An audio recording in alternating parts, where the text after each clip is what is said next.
Hi, everybody.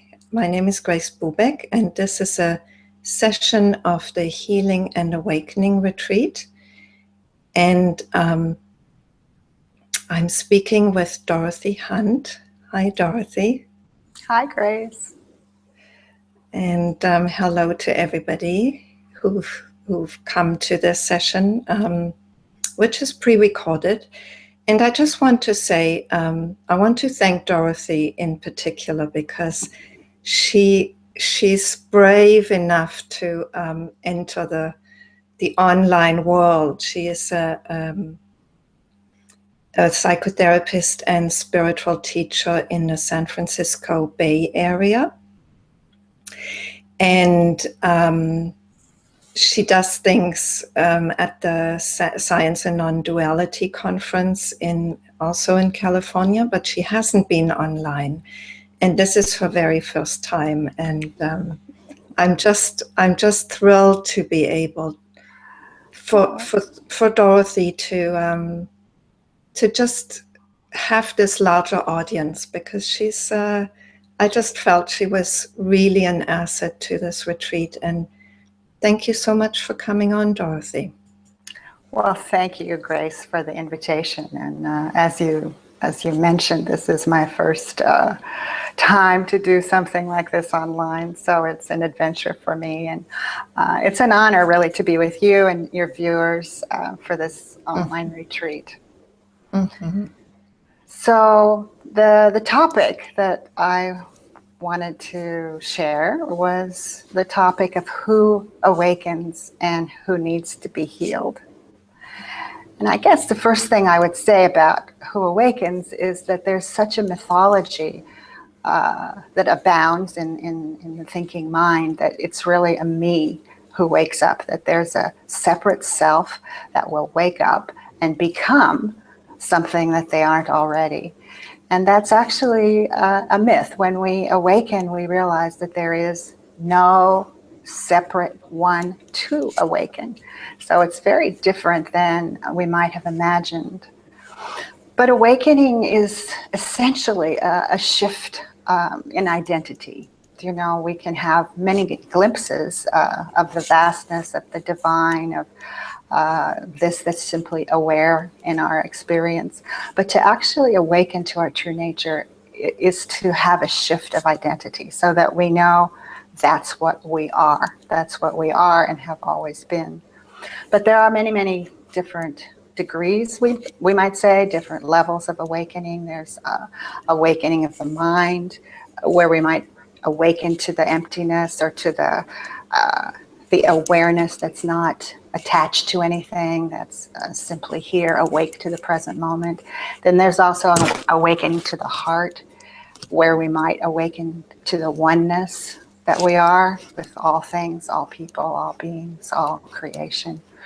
And this awakening of the heart is another level or another dimension of awakening, where we are in touch with this incredible intimacy with the moment, this non-separation from the moment or the person or the situation, the environment.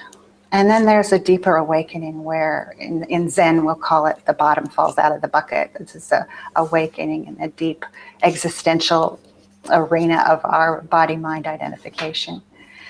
And then, of course, there are different levels of understanding that come out of these awakenings, but essentially there is a waking up out of identification with only the body-mind.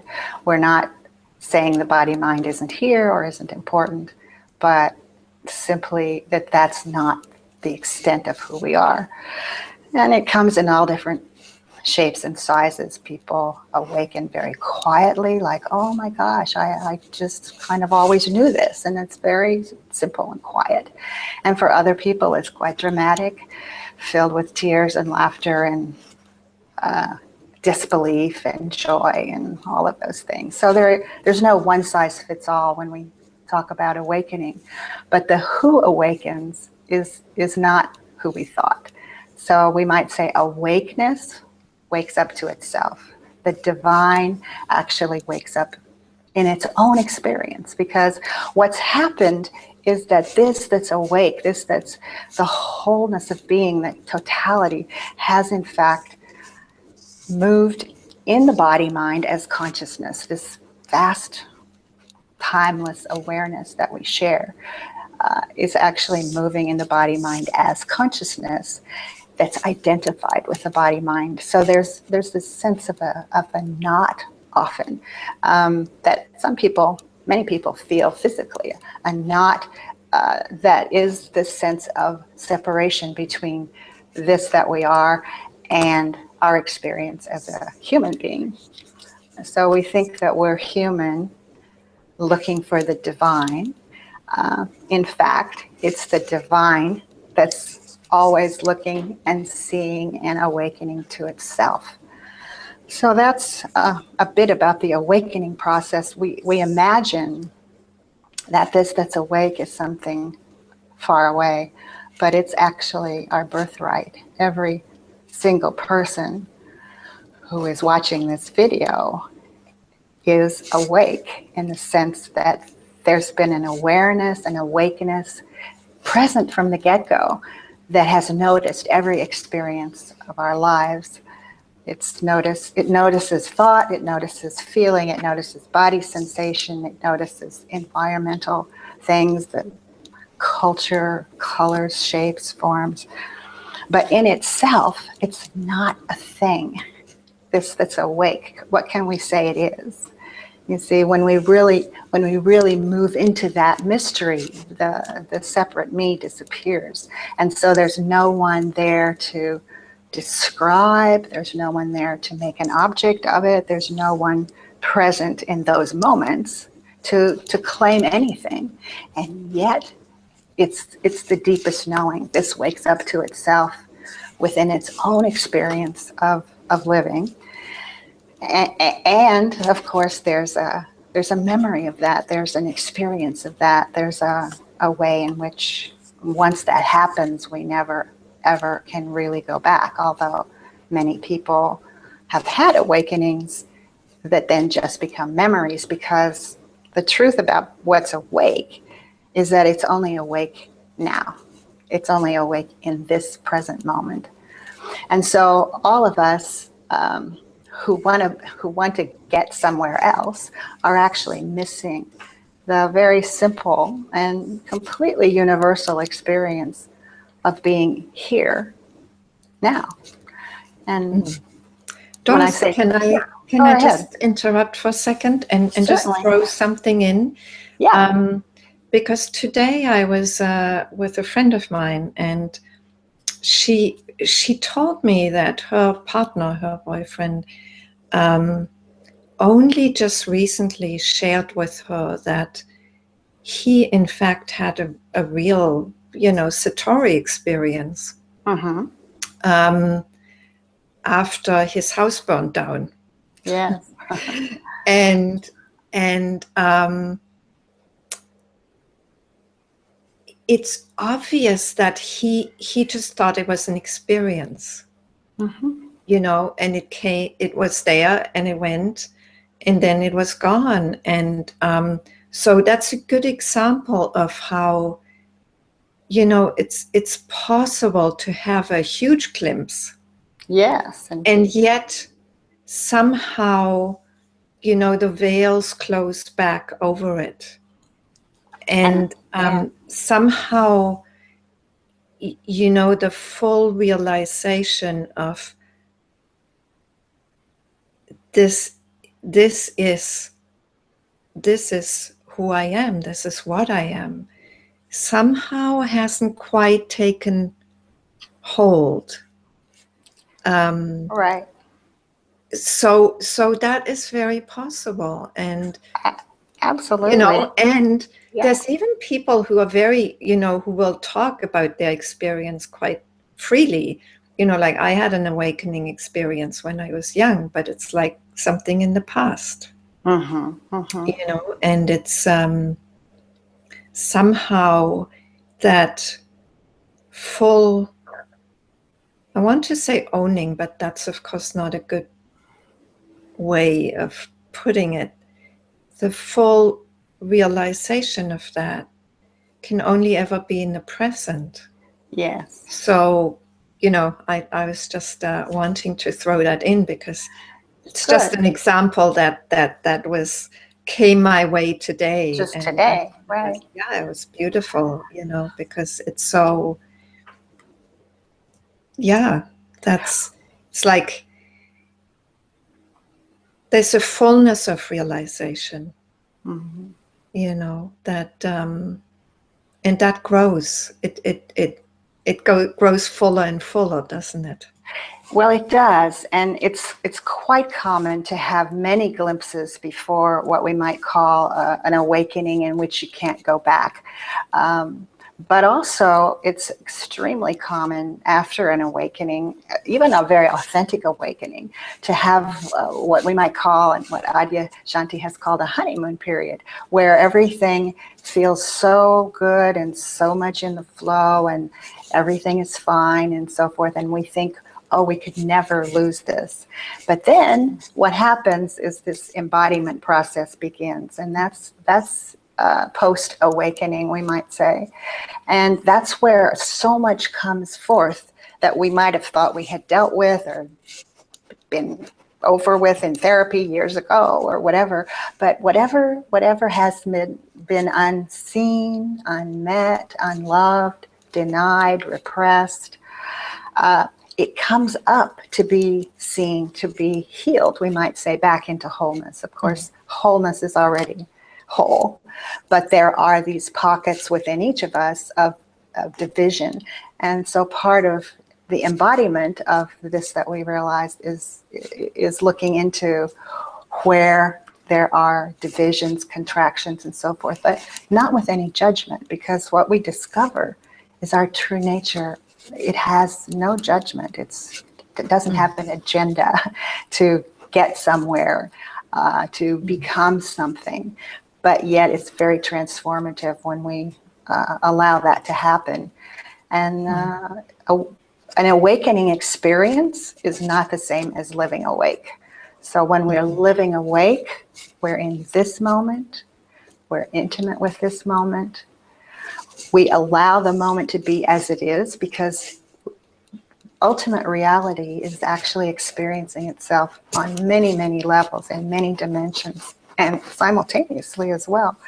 So there's a dimension of mind and a dimension of emotion, dimension of identification, and so forth.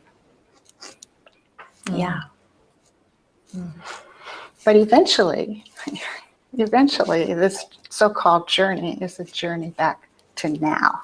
And by that, I don't mean this little moment in time it's sandwiched between past and future. It's like the vertical dimension of life that's timeless, that's right here now when we have eyes to see, or when we're deeply listening. And I might just invite all of us at this point to just take a moment or two and notice. Just, you might close your eyes and just notice, is there something already present, aware, before you try to become present?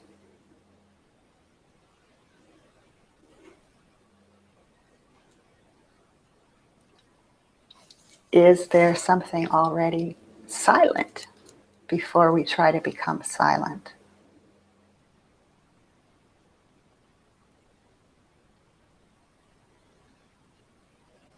And when we just stop, is there an openness that's already here before we try to become open?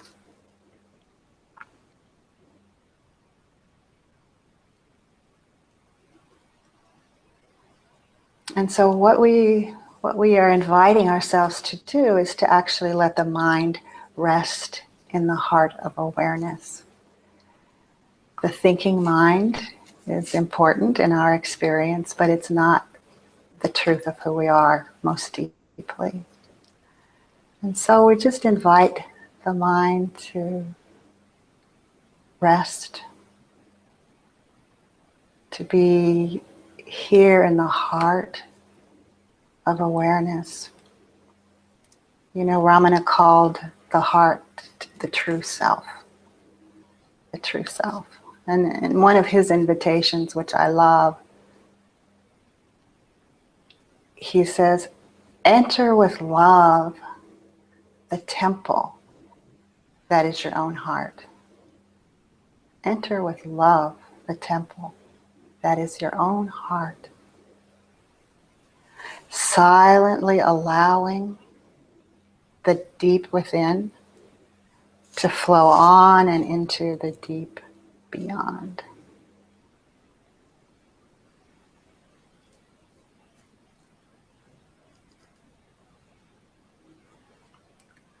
Silently allowing the deep within to flow on and into the deep beyond.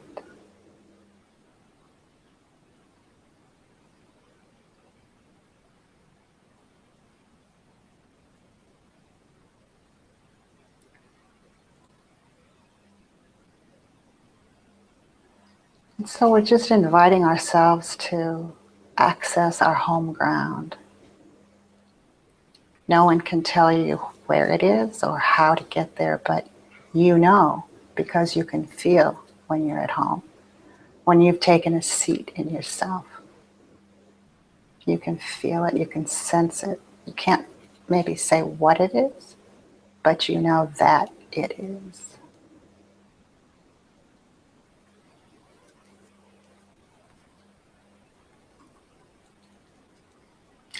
And that deep knowing, it doesn't come from thought. It reveals itself. It's self-luminous, we can say.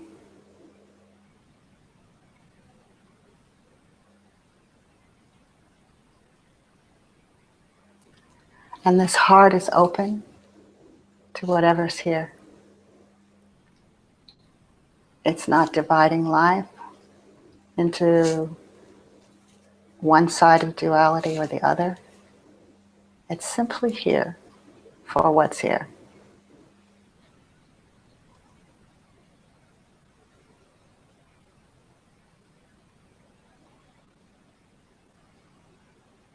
And this awakeness that's already present in each one of us, if we were to pay attention to that, we would discover more and more what's already free in us, what's already present in us.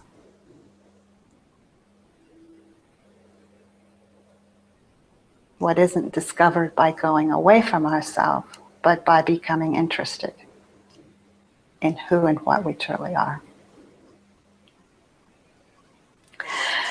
So we're here for an interview and not necessarily a long meditation, but it just gives us a flavor, perhaps, that when we take a seat in ourself, there's something that knows it. And there's something that's awake to every experience in our life. And that's that which is awake already is open to this moment.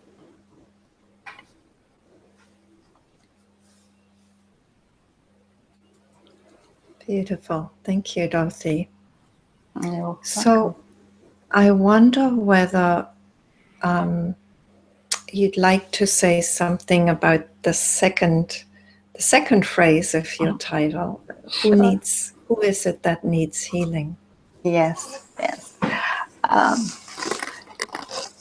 In the deepest level, in the deepest dimension, there is no one.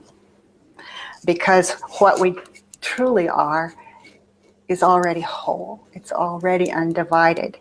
It's already whatever it is that we can't even speak about because we can't make it an object. It's what we are. It's not something that we find out there or even can make an object of it in here. That being said, of course, this that we are is living in all kinds of ways. It's being a human being, a tree being, an animal being, a fish being, a bird being. It's being all the things. And in that being itself, there are places that are still feeling very, very separate. We've just recently had an election in the United States, and I've never been through an election cycle where there was more division. So when we're living from our divided mind, we make an us against them. And that happens within ourselves as well, an us against them, or an I against myself. One example that comes to mind is some years back, I was working with a client of mine who came in feeling very despondent and very depressed, and was going through a litany of all the terrible things that she felt about herself. And at one point she said, sometimes I just want to kill myself. And without thinking, you see, when we're moving from this deeper place, it's not about thinking, what should I do? It just comes forth. So in my own experience, without thinking at all, I called her by name and I said, I have a very important question to ask you. And right away, her tears stopped and she was suddenly present. There was an invitation that came from a deeper place, that invited that deeper place. I said, I have a very important question. And the question is, who is the I and who is the myself?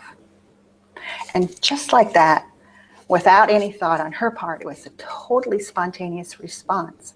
She said, oh my gosh, the I is the perpetrator and the myself is the victim, and neither of those is who I am.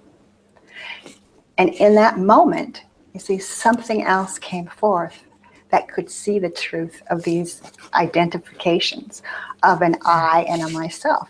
I mean, this is a question we could ask ourselves anytime when we have judgments about a self, you know? Who's the I and who's the myself? And is there a true I, you know? The I thought, as Ramana would talk about the ego, is the I thought. And it's very limited, and it's identified with the body mind and its its thoughts, its feelings, its memories, its judgments, its conditioning. And that's all fine. That's what's here. But it's not the true I. And when we come into the truth of our being, we just see it for what it is. We're not even judging it. We're not making ego an enemy, because we see that it's just a movement of thought. It's not, there's not an actual entity there. There's not like a little self inside, you know, who's being the narrator of our thinking mind and so forth. It's just a movement of thought. So in that movement of thought, there are many identifications, many contractions, many places of holding, and these are things that come to be healed, to be healed back into wholeness. I mean, another way of saying that would be, we could ask the question, what's the true nature of ego? What's the true nature of this feeling? What's the true nature of this contraction? You know, and then we're moving into a different dimension than what would be a psychological analysis of something. So let me just ask you about this. When you work with people, I mean, maybe you have very awake clients already, but suppose somebody comes and she just feels, or he just feels, you know, they just need to heal some early trauma, you know, that's still haunting them. Absolutely. How do you work with them? Well, trauma, especially if it's early trauma where someone has felt abandoned or unloved or abused, that requires patience. It often requires a relational kind of healing, particularly if the supposed wounding has been around a relationship of some sort. So, you know, the thing that I think ultimately is healing is finding our deepest resource. And people don't have to have an interest even in spirituality or have had any level of awakening to actually feel the presence, if this is where you as a therapist or a helper of some sort are coming from, to feel that there's a presence here in the room that is not afraid of what is here. It's not feeling threatened even when the person may be feeling threatened, and just the deep listening, it can be very relieving of healing in itself. And it's a slow process with something like trauma for sure, where the whole nervous system has been conditioned in a certain way. And one of the things that I see in terms of this dimension of awakening and healing is that when people have had trauma in their early life, it's been when they were most open and vulnerable and feeling the most helpless. And then when in this awakening process, things start to open, there's almost an automatic contraction into fear. This openness means I'm not safe. Mm-hmm. And even if we haven't had trauma, when we actually come to the deeper levels of who and what we are, we will be standing at the edge of the unknown, and that's fearful for minds that are very attached to a psychological identity. So at that point, many people they'll go left or right or back up rather than staying right there with the unknown, because it's kind of like a candle looking for the sun. Other people have used that analogy, but when you get close enough, it melts.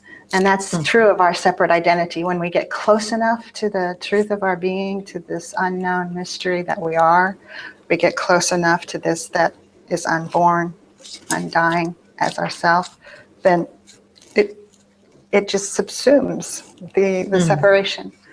And that's frightening for many, many people for however long it is.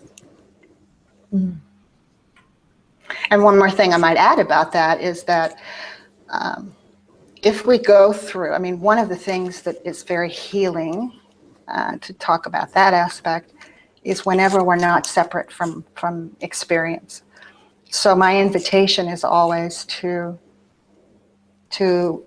allow awareness right into the midst of whatever it is that people want to get rid of. Our awareness has no barriers. So even just saying that, awareness can go anywhere. It has no barriers whatsoever. And what's it like just to allow that awareness to be inside of this that's challenging. And, it's not prying it open from the outside as some kind of minds and therapies want to do. It's much gentler than that. It's just allowing that to be inside, and then it just begins to open it up. It reveals what it wants to reveal. We're not trying to make anything happen. We're not trying to get rid of anything. We're not trying to make it go away or have a better experience. And of course, most people would like to have better experiences rather than worse ones. But awakening is not about feeling good necessarily. I mean, it does feel good.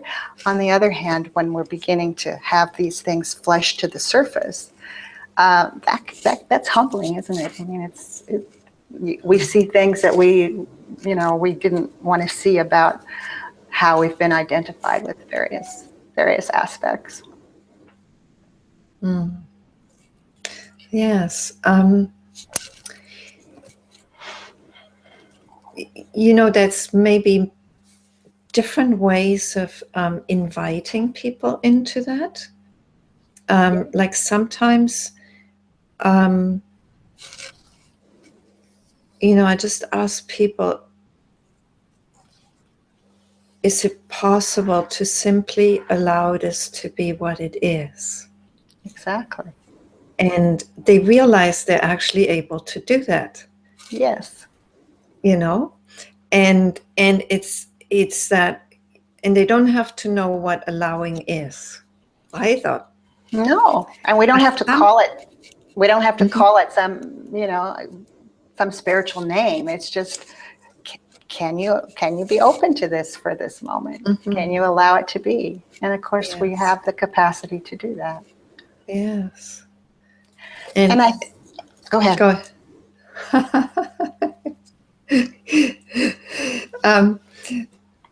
And it can be so interesting sometimes I just ask people, and who's seeing this? Who's aware of this? Yes, exactly. Who's the one who is open? Well, that's the ultimate question from my perspective in this spiritual journey is who or what am I? Because it's quite possible to have a sense of the mystery, the divine, the vastness, whatever, when it's so-called outside of the body mind. But when it begins to infuse our experience in the body mind, it can feel very vulnerable, and sometimes people don't want to feel that way. But when we know we can actually be with vulnerability, then we're not trying so hard to control life or others or ourselves, so we'll never feel that again. Yes. Yeah. To me, it's just such a humble kind of bowing to life, or humble embrace of life, however it shows up. Exactly. In this moment, and if there's, if there's pain, if there's an old kind of thing that shows up, Exactly. then that's what shows up. That's what's here. And that's why I would say also that it's so valuable to have experience over and over again with what's already awake, already open, because it's not the mind that's going to learn how to do this. The mind is the agent of thought, which divides and labels and judges and has opinions, and that's fine. It's not that it never gets on board, but that's not the agent of acceptance. And so when we take it out of, I have to do this, and I am just this thought of myself, and we realize that this acceptance, this openness is already present, then it's much facilitated, isn't it? Mm-hmm. And the mind also has ideas about healing, like it has ideas about, well, this shouldn't be showing up because I was dealing with this issue last year with this therapist, or I did this process, and therefore this should be like healed now. It shouldn't be showing up again. And yes, and it's just so sweet because Well, we get to see in those moments how we have this expectation, don't we, that life will look a certain way, that it will go from here to there, that something will disappear if we've worked on it. But when you're open to the moment and you don't think it belongs to a separate self, now it's just what it is. From my perspective, it just gets to be. It has this moment where it just gets to be what it is, and then it doesn't stick around, It has a short shelf life when we're not thinking it shouldn't be here. Yes. And so in that sense, the healing actually is the total allowing, isn't it? It is. Absolutely. Whatever we resist, we keep fueling. So when we're not resisting, even if it's resistance, even if there's a big, can you open to this? And the answer is no. And then can you actually let yourself be intimate with that? No. Now that we're not divided from that experience, and it has an effect. Anything that we're not separate from, it's transformative. And we're not trying, ultimately, I think, to transcend our human experience. I mean, the divine is here having one. So the freedom we used to think will be when this doesn't ever happen again and that never appears and so forth and so on. But the surprising thing, at least in the experience here, is that the freedom is the freedom to have the experience that's here. But it just doesn't belong to some self, because there isn't a separate self. It's just anything that you can see or feel or touch or taste is what you can be. And so in being that, being the barrier, being the fear, being the anger, we're not talking about expressing it, we're talking about holding it in this heart of awareness, this compassionate heart of awareness, then it begins to transform. Mm. Mm. Yeah. Yeah. And there's so many levels that we go through if we're looking at emotions, you know. I mean, we could feel very angry. And if you just stay with the anger and you just say, okay, what's underneath that?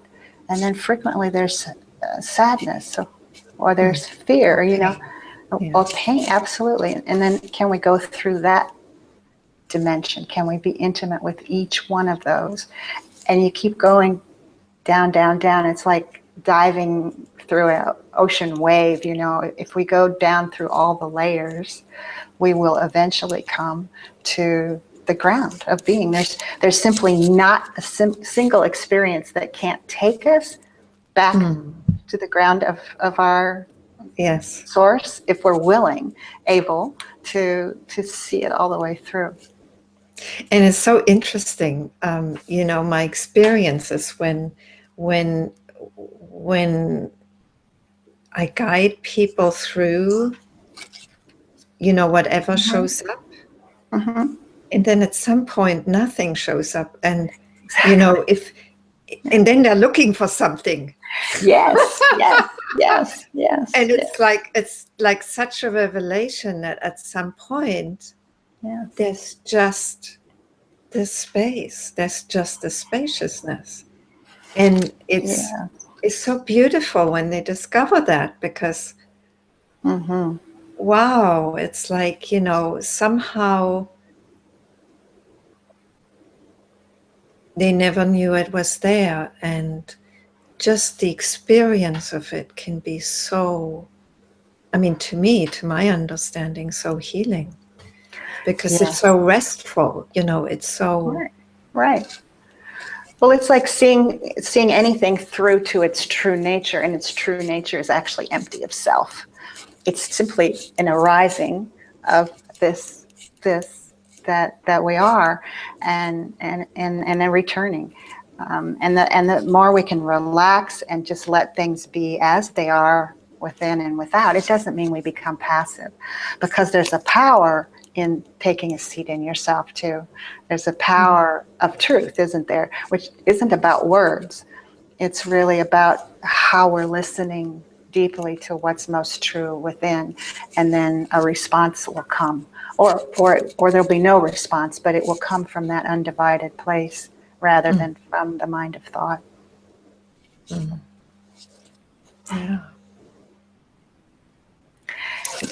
And when you get right down to it, my experience anyway is that most people are much more interested in feeling better than in truth, you know? And that's fine. There's nothing wrong with wanting to feel better. But here's where we can be totally honest with ourselves. You know, what's my deepest desire? I think to really understand that. And if it's to make $1 million, well, then have at it. If it's to know the truth, then as soon as we want the truth more than we want life to look a certain way, then truth begins to reveal itself in deeper and deeper ways. It mirrors what our deep intention is. And of course, ultimately, it's the intention or the movement of consciousness itself. So even that isn't driven by a separate me. No. But it's the movement toward truth, we might say. And I don't know, just in speaking to you, you know, I keep coming back to this.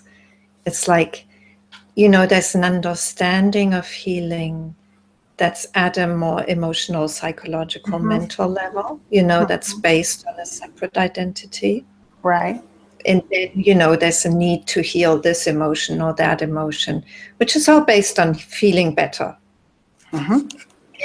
And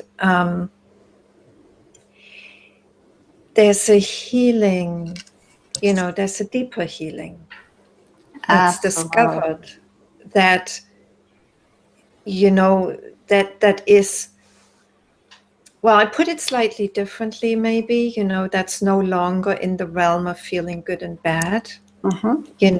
Because feeling good is always transitory. It is. Comes and goes. So the one place that doesn't come and go and that feels very restful and very peaceful, and it's not even a place, obviously, but Right. It's like ultimately that has to be found even in a search for healing, because Yeah. Go ahead. No, I'm just that's our resource for healing. Yes. When we find that, then we're able not to be separate from the moment, and that itself heals the division. Yes. Yes. So I guess what I was getting at, now I see it more clearly. It's like even the desire to heal and the movement into healing ultimately has to take us to truth, doesn't it? If we want to be free of suffering, yes. Yes. We can change our form of suffering, We can have a better self-image, which is preferable to a terrible self-image, but it's just as much of a prison, because now we have to keep that one, we have to keep the balls all juggling in the air so that it will always look a certain way. And self-images, they don't really meet, and they can't really love. And yet so much and it's of terrible. It's terribly hard work also.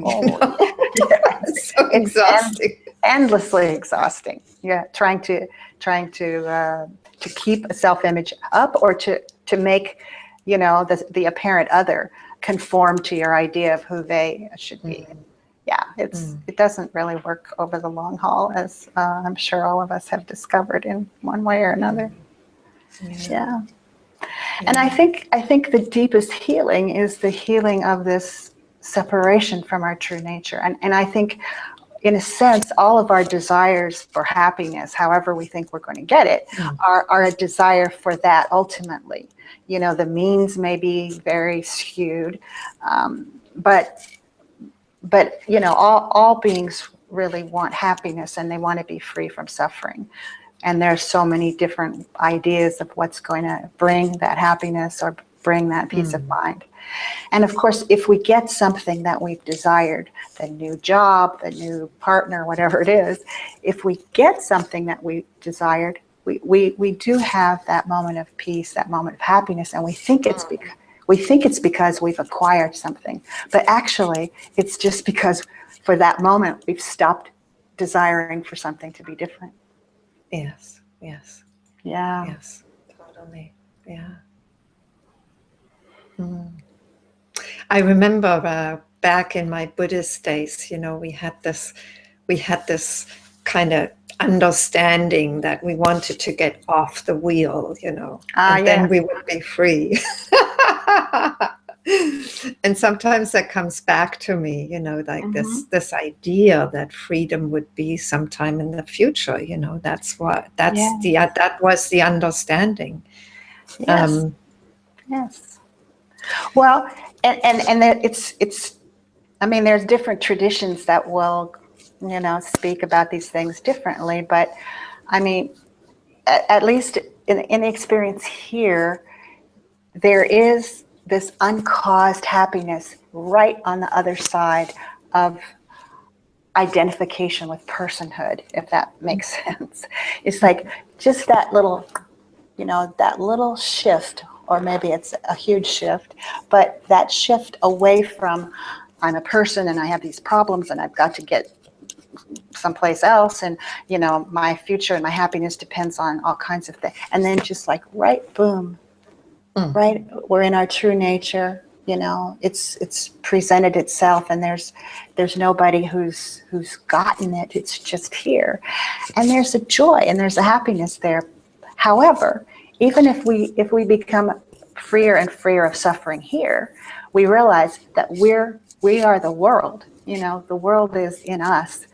Everyone and everything who is suffering is also ourself, and so we're called out. At least this is the Bodhisattva path for sure, and Christian service and so forth. We're called out of simply hanging out in the absolute, we might say. We're called back into being that love, being that acceptance, being that truth in the face of the suffering world. So we're not going to get away from it if we're embodied, you know, and here we are, we've incarnated in order to be here for this. Yes, and it's so beautiful to be of service, you know. I mean, what could be more beautiful than that? You know, that there's just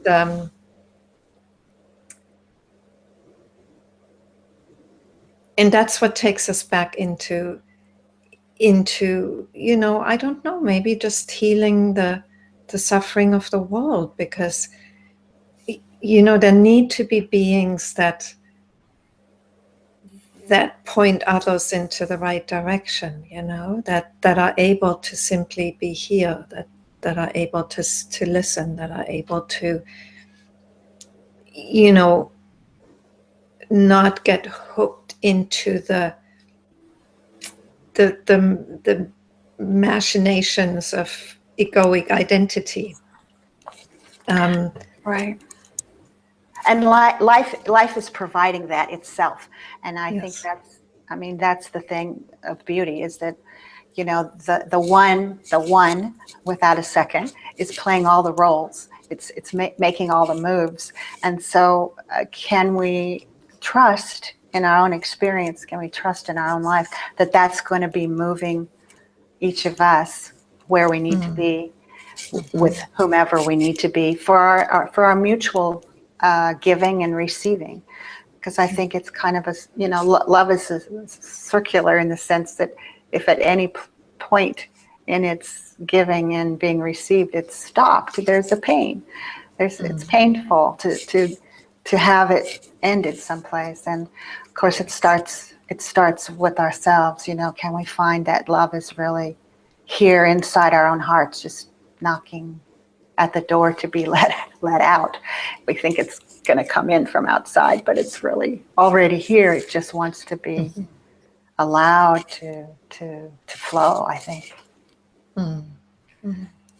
And we don't know necessarily what will be of service, and that's where, if we keep coming back to the deeper truth, the undivided within, then can we trust how that wants to move in any given moment?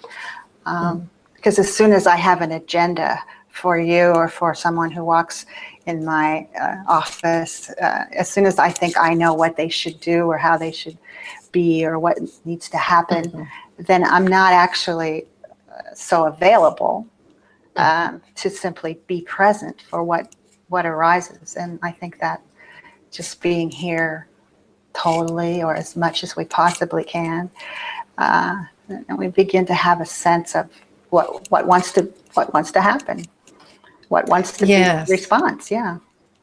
Yes, I mean, ultimately the response arises out of this. Yes, it does. Presence. It does. Yeah. It does. It does. So, Dorothy, let me ask you about this, because that's one of the, you know, for me, that's one of the interests in offering this retreat. And it's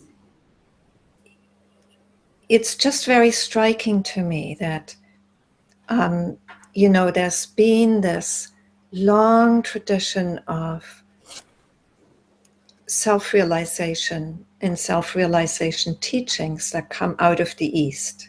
And there's this relatively new evolution of all these therapy and healing modalities in the West. And somehow, you know, there's so many teachers now, spiritual teachers, that are also therapists. Yes.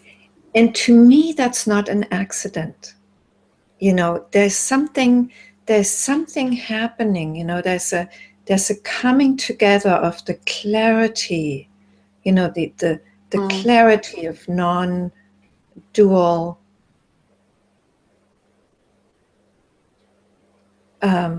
teachings and understanding, without that being a mental thing, obviously. Yeah. And the heartfulness of this this offering of healing, you know, of the possibility of healing. You know, it feels like a more heartfelt, maybe a heart-based We can awakening. hope. Hopefully, yes. Yeah. I mean, it can be very controlling too, obviously. But you know, there's just something in that to me is very striking. I was wondering whether you had any comment about that, and how you see that in your own life. Well, I think that we're all drawn to function in whatever ways we're drawn to function. So the fact that more and more, at least in the West, people who are drawn to the psychotherapeutic model are having awakenings, are having an interest in working from a deeper dimension. It feels like, you know, in the past, people might go to the shaman or the priest or whomever, you know, for what felt problematic. And more in the West, that role, that function has often been taken over, in part, not wholly, of course, by the role of psychotherapy. And so, you know, there are so many different modalities, and not all of them are coming out of non-dual understanding, obviously. No, of course not. But those that are, I think there's an access point in that intimate relationship with another human being that allows for trust to develop, and also for an opportunity to be what we are, not just to talk about it, you know. If we try to preach it, then we haven't done justice to our understanding. So when we're in the presence of love, when we're in the presence of compassion, we're in the presence of something that isn't trying to judge or manipulate or say what you're feeling is wrong and it shouldn't be here. You know, those ways of coming out of this that's awake and not judging, that has a profound effect in itself, regardless of, you know, what modality. I always think of, you know, we have certain arrows in our quiver if we've been trained in psychotherapy, but it will be life itself that will decide if it wants to use any of them or none of them in any given moment. And so, you know, we stay open, and hopefully, you know, this is one way that that life itself is inviting more and more people into these dimensions that before were only relegated to our spiritual traditions. Yeah.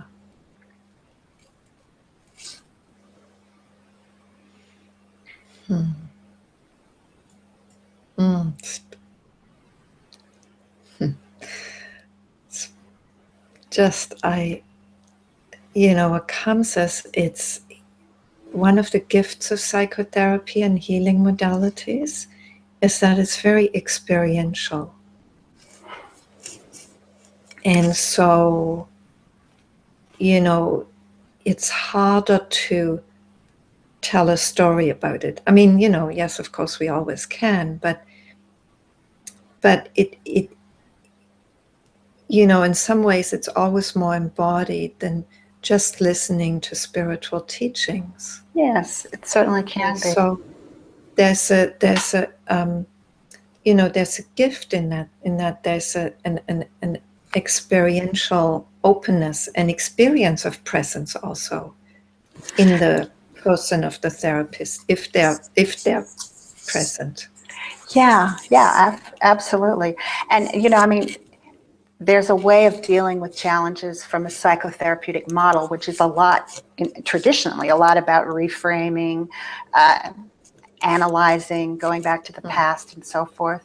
There are therapies that are much more present-centered in experience and what's here now in the room, what's happening between the two of us and so forth. Still, perhaps with an emphasis on the self improving in some way. But when you come into a direct experience of what's here, direct experience without the addition of meaning even, you know, what's the direct experience of this heaviness that one might feel in the heart, for instance, or an anger that you might feel. If we can just for a moment let go of the story and let ourselves have the direct experience, now we're not divided anymore from it. And Yes. right away, you know, as you've spoken about earlier today, you know, right away there's a transformation that begins to happen. And yet it's not, it doesn't need to be simply transcending, because a lot of the spiritual dimension of working with challenges is actually transcending it, you know, realizing, there's something beyond before, or however we want to language it. But then there's also this idea that I'm just the space, and these things are just passing by like clouds. But even there's this subtle separation, isn't there? Yes. Now there's the witnessing and then what's witnessed. But eventually those are seen to be a single movement. Mm. And so then we're actually more and more able to be totally present from openness, experientially, with a given emotion, and it can actually, you know, show us its essential qualities, which are, it's different than just transcending. Yes. So that's, in a sense, a third way of transmuting an emotion into its essential quality, because we're able to be utterly still and open as that experience, with no agenda to change anything. That's the important piece. No agenda to change it. And that's hard. That's hard for some emotions and some experiences, for sure. And that's where the therapeutic relationship, or the relationship with a friend or a spiritual teacher, or whomever we can be with, you know, it's helpful, because we're not alone. We're never alone, really, and yet we're always alone in the sense that we're all one. Mm. And, you know, maybe it's just because there is this tradition of thinking of transcendence, you know, as the spiritual model, you know. The ultimate. Yeah. Maybe it's really the gift of that more embodied therapeutic presence, that it can be realized that presence and the experience are not separate ultimately.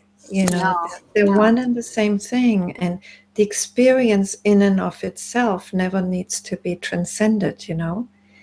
It just, it's very subtle though, isn't it? Because what needs to be realized is that there is also presence in which that experience occurs. And we can't actually divide those two, ultimately speaking, but we can begin to see that the thing that's present, even though it's not separate, is not judging, it's not threatened, it's not living in fear.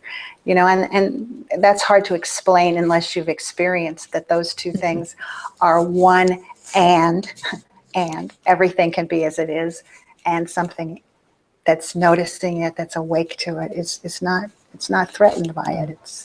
It's not, we can't lose it, we can't gain it. And here we are. Yeah. You know, right now. There's presence. And in that also no healing is needed, is it? No, because everything just, you know, it has its moment in the sun to be as it is. And if you have the sense that life is moving as a totality, it's moving itself, and it's moving in service to itself. We may not know what that service to itself is, because we may not be able to see from the deepest perspective, but it doesn't move in service to a me. And there's something that's very relieving, and also something that can be a bit frightening to some people, to realize that life is just as it is. You know, it's not better, it's not worse. Sometimes it's beautiful, sometimes it can be terrifying. These are all experiences that are here as they're here, when they're here, but they're also part of the unfolding, part of the expression of of the mystery that is life, you know? Mm. So I think it's a good thing that some folks have moved out of that construct that we have to just hang out as the absolute. Yes, that's what we are, but we can get stuck there. You know, we can get stuck, and it's such an easy place to defend ourselves. You know, people can have a viewpoint. You know, there are. This sounds very funny, but there are some people who are almost, you know, fundamentalist, non-dualist, which is a very funny thing. But, you know, it's just like there's a dogma, but it has no dogma. Do you know? It has no view. It has no viewpoint. Do you know? It's the viewing itself. It's what's looking through our eyes right now. You know, it's what's able to listen to the sound of our voices. It's not trying to change life, and yet it does transform life when we're in touch with it, for sure. Yes, very powerfully so. Indeed. Yeah, and it's such a gift to be able to have things like your retreat, for instance, that encourage people to really look into things for themselves. You know, who or what am I is not something someone can give you. You know, we need to discover. We need to be interested ourselves. What's true? What's true about this thing called ego? You know, is it really separate? Is it really a thing, or is it simply a movement that I can actually see from that deeper truth? Doesn't have a lot of power. Until we give it to it. Yes. This world will continue to function with or without our thoughts about it. And there's something that's relieving in some ways about knowing that, and then for others, you know, there's a sense of fear. If I'm not in control, then what will happen to me? But when you don't identify with the separate me, then you realize life contains all of it. It contains birth, life, death, all is part of life. And yeah, my husband died a couple of years ago. We had been married for 50 years, and I would never have imagined how death doesn't end anything. It doesn't end love. It doesn't end presence. Spirit is, you know, I feel my husband's spirit as spirit everywhere I look. And so even though I miss him, I can't say that, you know, I don't miss so many things about our life together, but he hasn't gone anywhere. And it's just like Ramana said when he was dying. He said, they say I'm leaving, but where could I go? I'm here. And that's this presence that we are deeply, whether we're in form or not in form. We're here. We're present for this, whatever this might be in a moment. When I was getting ready to have a surgery for cancer some years back, I was talking to Adyashanti, who is my teacher, and he was so enthusiastic. He said to me, you wouldn't miss this experience for the world. And I was thinking, well, I'm not sure about that. But, you know, it turned out to be true. I mean, it's not to say there was no anxiety before or after, but actually the moment of that whole experience of the surgery and what was happening before and during and after, I wouldn't have missed it for anything. I wouldn't wish it on anybody, but I wouldn't have missed it. So that's kind of where we're coming from, that deep presence. I'm here for this, you know. I'm here for this, whatever this might be. Yes. Yeah.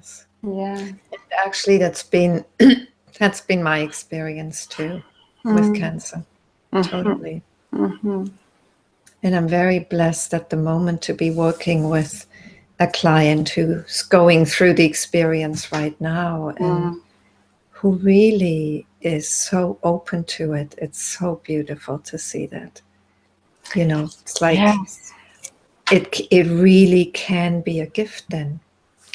It is for many people. And I mean, it doesn't mean it's not terrifying and painful and frightening and debilitating for others. But there, I know in my psychological training, there was like a cancer type of person who got it, da da da da da.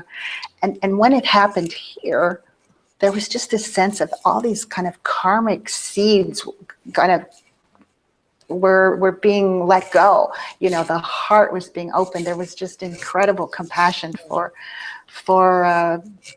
wide swaths of the population that I hadn't much, you know, been in touch with before. And I couldn't have seen it as something that shouldn't have happened. I couldn't see it that way. You know, it's not that you wish the experience on anyone, but you realize there's such a deeper opportunity or a possibility, no matter what our experience is in life, to let it take us to deeper and deeper dimensions of who we are.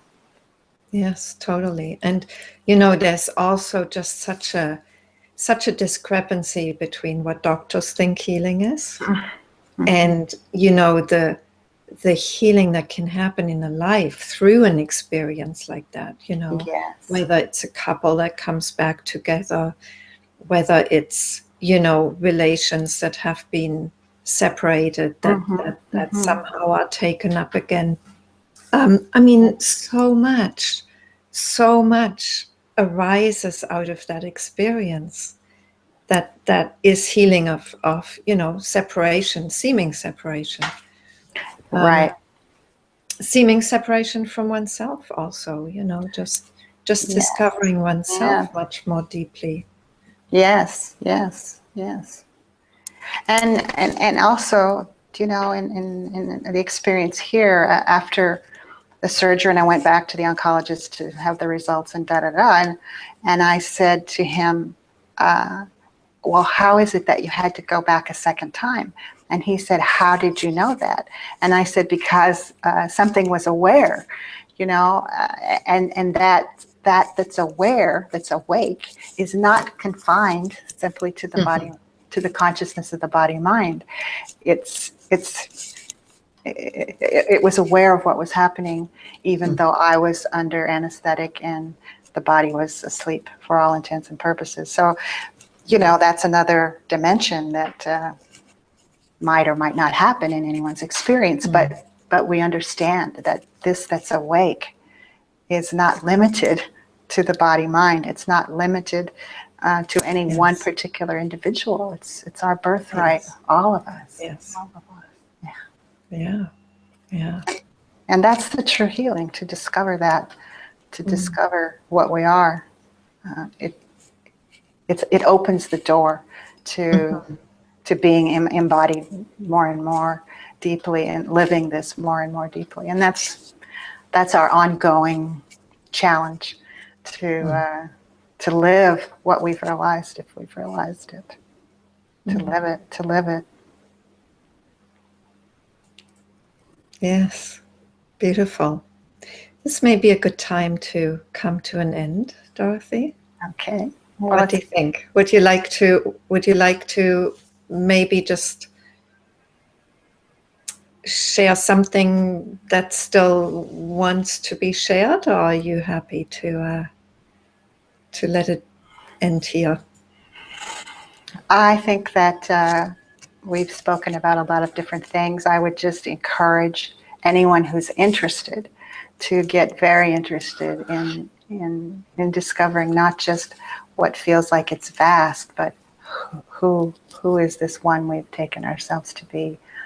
And if we come to a place of I don't know, don't imagine that that's a wrong answer.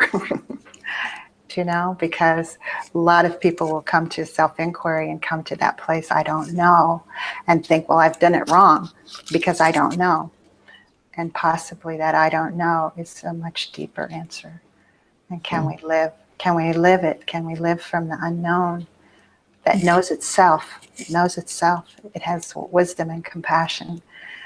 It will move us that when we're not identified with being what we're not. So I love self-inquiry. I think it's an incredible tool and path to awakening and to healing as well, you know. Mm. Who is it that wants this or doesn't want that? Who is that really? So I think that will be my parting in encouragement to anyone who's interested to get interested in that question. And it's been a pleasure to get to know you a little bit, Grace, and I appreciate your encouragement to venture out into this first online online offering. I'd say it was very worth it, Dorothy. What was it like for you? Oh my gosh. Well, as I said earlier, it's looking into a little camera on a computer is very, very different from when I offer satsang or retreats to beings who are right there in the room with me. But I'm hoping to feel that sense of community in a larger way through things like this. So thanks so much again for the invitation. I bow to you and to those of you who are listening or watching right now. Be well. And thank you very much, Dorothy. I bow to your spirit of adventure, joining us in this retreat. And I just want to say to you, if you just happened chanced across this video, and you want to find out more about the non-dual spiritual offerings that happen from time to time, you can go to healingandawakening.com. That's where you find other sessions from this retreat. Or you can also go to living-from-love.com, where all the online offerings are going to be listed. And so thank you for being with us, and be well. Bye-bye.